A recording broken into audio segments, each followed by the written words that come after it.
Magandang araw!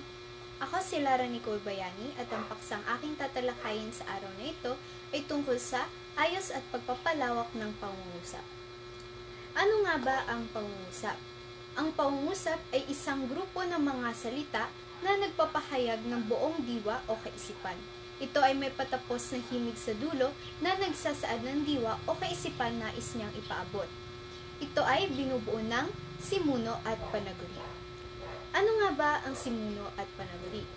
Ang simuno ang siyang pinag-uusapan sa pangungusap. Sa English, tinatawag nating subject.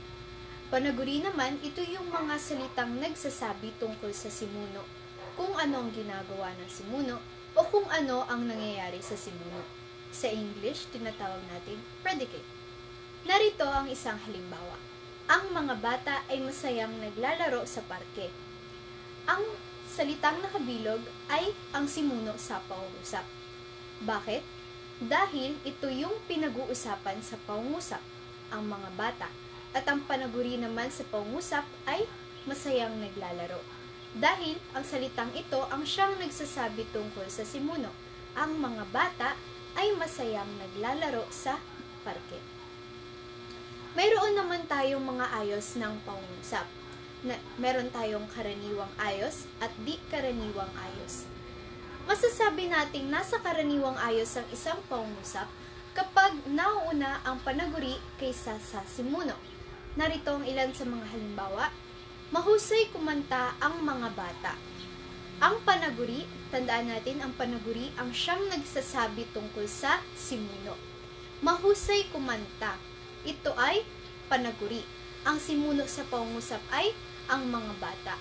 Nauna ang panaguri kaysa sa simuno, kaya't masasabi natin na ang pangungusap ay nasa karaniwang ayos.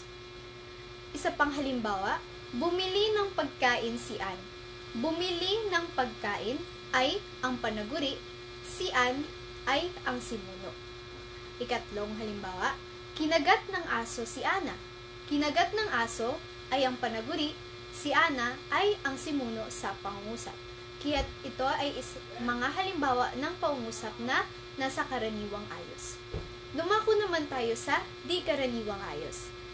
Masasabi namang nasa di karaniwang ayos ang pangungusap kapag ang simuno naman ang nauuna kaysa sa panaguri. Halimbawa, ang mga bata ay naglalaro sa parke. Ang mga bata ang simuno sa pangungusap dahil ang mga bata ang pinag-uusapan dito sa pangungusap. Ang mga bata ay naglalaro sa parke. Ang mga ibon ay lumilipad sa himpapawid. Ang simuno sa pangungusap ay ang mga ibon, ang panaguri ay lumilipad sa himpapawid. Si Ana ay kinagat ng aso. Ang simuno sa pangungusap ay si Ana at ang panaguri ay kinagat ng aso. Nauna ang simuno kaysa sa panaguri, kaya't masasabi natin nasa di karaniwang ayos ang mga sumusunod na pangungusap. Ano ang iba't ibang paraan upang mapalawak ang isang simpleng pangungusap? Mga paraan ng pagpapalawak ng pangungusap. Una, pagdaragdag ng mga paningit o inkliti. Paggamit ng mga panuring pang-uri o pang-abay. Ikatlo, pagsasama ng mga pamuno sa pangalan.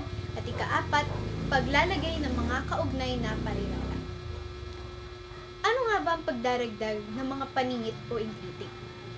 Ito ay isinasama sa pangungusap upang mas malinaw ang mensaheng nais nating iparating. Ang inklitik ay maaari din nating matawag na paningit o mga pantulong na kataga na nagbibigay turing sa pandiwa, pang-uri o pang-abay upang magkaroon ng dagdag at tanging kahulugan. Narito ang halimbawa ng mga paningit or inklitik na maidaragdag natin sa pangungusap para mapalawak ito. Man, tuloy, naman, nang, na, kasi, ba, kaya, yata, muna, pa, sana, pala, daw o raw, din o rin, at lamang o lang. Dumako naman tayo sa ikalawang paraan ng pagpapalawak ng pangungusap. Ito ay paggamit ng mga panuring, pang-uri at pang-abay. Panuring na pang-uri. Ito ay naglalarawan sa mga pangalan at panghalip. Pag sinabi naman nating panuring na pang-abay, ito naman yung mga salitang nagbibigay turing sa pandiwa, pang-uri at kapwa pang-agay. Ito ang ilang mga halimbawa. May dala siyang mabigat na bag. Ang pangalan sa pangungusap na ito ay ang bag at inilarawan ito na mabigat. Kaya't ito ay isang halimbawa ng panuring na pang-uri. Sa panghalimbawa, nakita ko ang kanilang proyekto sa paaralan. Ang panuring na proyekto ay inilarawan gamit ang panghalip na kanila. Kaya't, nakita ko ang kanilang proyekto sa paaralan. Pagsasama ng mga pamuno. Ang pamuno, ito yung mga pangalan o pariralang pangalang tumutukoy sa ibang katawagan para sa isa pang pangalan. Halimbawa, si Duterte, ang Pangulo ng Pilipinas, ay nanawagang huwag gumamit ng droga. Ang pangalan sa pangungusap na ito ay si Duterte at inilarawan ang pangalan na ito sa pamamagitan ng isa pang parirala na ang Pangulo ng Pilipinas. Inilarawan ang pangalan, si Duterte, inilarawan as ang Pangulo ng Pilipinas. Ikalawang halimbawa, ang Daet, ang kabisera ng Camarines Norte, ay isang mataong bayan. Ang pangalan sa pangungusap ay ang Daet at inilarawan ito ang kabisera ng Camarines Norte. Paglalagay ng mga kaugnay na parirala.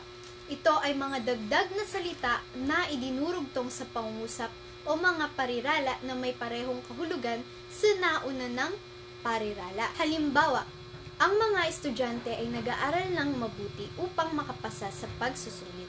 Kung gagawin natin ang pangungusap na ito na ang mga estudyante ay nag-aaral, hindi buo ang diwa o kaisipan, kaya't matatawag itong parirala. Nalawak ang pangungusap. Ang mga estudyante ay nag-aaral ng mabuti upang makapasa sa pagsusulit. Ito ay dinugtungan ng isa pang parirala upang mabuo ang pangungusap, upang mapalawak ang pangungusap. Isa pang halimbawa, si Ana ay pumunta ng tindahan upang bumili ng gatas. Si Ana ay pumunta ng tindahan. Ito ay matatawag na hindi buo ang kaisipan o ang diwa. Kaya't dinugsungan ito ng isa pang parirala upang bumili ng gatas. Kung kaya't ito ay si Ana ay pumunta ng tindahan upang bumili ng gatas. Pinalawak ang pangungusap sa pamamagitan ng pagdaragdag ng isa pang parirala. At dito nagtatapos ang ating talakayan ukol sa mga ayos at pagpapalawak ng pangungusap. Maraming salamat sa pakikinig at sana'y may natutunan kayo mula sa akin. Yun lamang, paalam!